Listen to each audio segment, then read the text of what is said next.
Assalamualaikum warahmatullahi wabarakatuh. Selamat datang kembali teman-teman semua. Selamat datang juga kepada Bapak dosen, khususnya Bapak Randi Kurniawan selaku dosen pengampu dari kelas dasar-dasar manajemen keuangan. Dan pada video kali ini saya akan membahas tentang analisis kasus dari PT Lippo Karawaci terkait dengan penyitaan aset BLBI. Ya, sebelum lanjut ke dalam materi, perkenalkan dulu, nama saya adalah Surya Firmansyah dengan NIM B100230325 dari kelas E. Baik, saya akan tampilkan slide-nya di sebelah saya.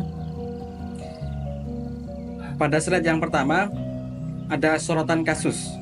Pada tanggal 27 Agustus 2021, pemerintah melalui Satgas BLBI menyita sebanyak 44 bidang tanah seluas 25 hektar di daerah Karawaci senilai lebih dari 5 triliun.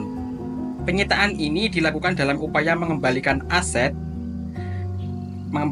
negara yang terkait dengan kasus bantuan likuiditas Bank Indonesia atau BLBI sejak krisis pada tahun 1997 hingga 1998. Meskipun demikian, manajemen Lippo Karawaci menegaskan bahwa lahan tersebut telah menjadi milik pemerintah sejak tahun 2001 dan perusahaan tidak terlibat dalam kasus BLBI tersebut. Berita penyitaan tersebut juga memicu sentimen negatif, yang mana sehingga dalam saham Lippo Karawaci anjlok sebesar 4,38% pada 30 Agustus 2021. Dampak dari kasus ini tidak hanya menggerus harga saham, tetapi juga memengaruhi reputasi perusahaan di mata publik dan para calon investor. Kemudian di analisis kasus, setelah kita melihat kasus tersebut, kita dapat menyimpulkan beberapa poin. Yang pertama ada persepsi negatif. Munculnya berita tentang keterlibatan perusahaan dengan BLBI menimbulkan keraguan investor. Yang kedua, ada ketergantungan pada properti. Ketergantungan pada aset properti membuat perusahaan rentan terhadap isu hukum-hukum seperti ini. Kemudian yang ketiga, ada resiko reputasi jangka panjang. Kepercayaan investor dan kreditor terhadap perusahaan Lippo Karawaci bakal terganggu. Kemudian yang keempat atau yang terakhir ada penurunan harga saham.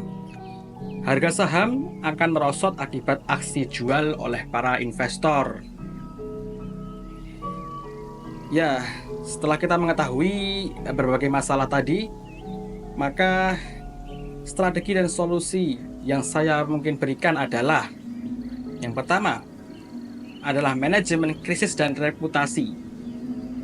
Dengan menggunakan kampanye media sosial dan media apapun itu secara aktif maupun proaktif untuk menjelaskan kronologi kasus secara transparan agar reputasi kembali membaik. Kemudian ada stabilitas harga saham, program pembelian kembali saham atau buyback.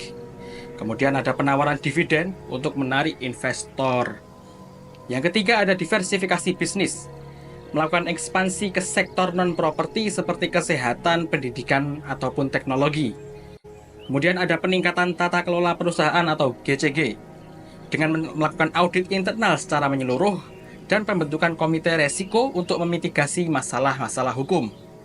Kemudian ada terakhir, penguatan inovasi digital, pengembangan platform digital untuk layanan properti, dan adopsi analitik data untuk meningkatkan daya saing perusahaan. Memasuki pada simpulan dan saran saya, masalah utama yang dihadapi Lippo Karawaci adalah sentimen negatif akibat kasus BLBI yang mempengaruhi harga saham dan reputasi transparansi. Maksud saya reputasi perusahaan.